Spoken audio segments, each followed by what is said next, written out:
to beat William Ruto in 2027, fine on the campaigns, it might be very, very, very, very serious. Yeah, everyone has to campaign seriously. Everyone has to show on board that is strong enough. Everyone has to invest in money, invest in the campaign. But the fact remains there are few tactics that if they're used, William Ruto is going home. Because if campaigning is what takes someone to State House itself, then probably William Ruto could have been State House the first 4 years when he was campaigning under President President Uhuru Kenyatta. Because he campaigned for 4 years while others were resting and planning themselves. William Ruto still had to campaign immensely for him to get the presidency. Even after campaigning for 4 years, the last year still it was another hell of a campaign. Therefore, it's very clear that campaigns are not enough. There must be some calculation that must be made. As we speak today, numbers are from Western Region and Mount Kenya.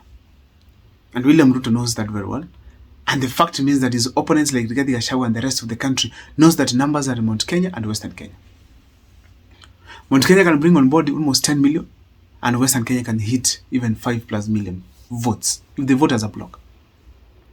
So William Ruto depends on Raila Amolo Odinga and the entire Western region leadership to give him the votes. And once he gets that, plus the 3 million from his region, and then probably had some of these regions, that means that William Ruto is going to be the president. But now, there's a clear opposition that has come on board. That has been brought by Rigathi Gachagua, not Kalonzo Musyoka, because Kalonzo Musyoka completely has failed to align himself to the presidency. He's not there. Like right now, he's even almost lost. Almost lost. That is, it does not exist. Gachagua has taken over, is now doing their organization.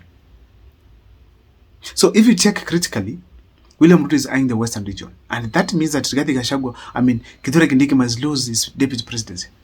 Because Raila Amolo Odinga cannot bring his entire support without the presidency. Without someone in the president, either the deputy or the president himself. So that is very clear that Kithure Kindiki is in problems. But he might retain him. But let's be here very clear that William Ruto depends on the entire Western region to support him. Because after losing Mount Kenya, he needs Western region. Because he knows even if he gets still 1 million from Mount Kenya, there's a huge road for him to move across. There's a huge bridge that's dangerous that he has to cross for him to win the presidency. So if we go to Western Kenya and check the kind of opposition that Rigathi Gachagua has already brought by his people, we already have George Natembeya taking effect. We already have Cleophas Malala. We already have some other leaders like Peter Salasya who are speaking eloquently against Raila Amolo Odinga and William Ruto. The opposition that we are seeing across the country, across the Western region, it's not easy for William Ruto. That means that William Ruto is destabilized. Let me tell you this. If Rigathi Gachagua perhaps decides that they are going to support another president, perhaps just trying to calculate things here, they decide to support someone from Western Kenya. Let's assume it's Eugene. Let's assume it's Natembeya, for instance. And then Rigathi Gachagua comes on board. They give, for instance, Ndindi Nyoro as the deputy president from Mount Kenya. That is a clear indication. Perhaps then Matiang'i as the deputy prime minister. That's a clear indication that if Western Kenya does not have a deputy president from William Ruto's side, then the shift is going to where? The shift is going to the person Rigathi Gachagua they are going to pick as the deputy president, because that will be the topmost seat Western Region could have received. And then they all vote, 90% or 80% vote for this person. That means William Ruto is going home. Because if you add 8 million from Western Region, Mount Kenya, and then add perhaps 3 million from Western Region, those are 11 million strong, without checking on the entire political terrain, putting aside all other parameters. William Ruto, then it's easily that he's going home. As easy as that. Remember, I've not put into account where other regions are going to vote. But considering the turnout that we expect from Mount Kenya,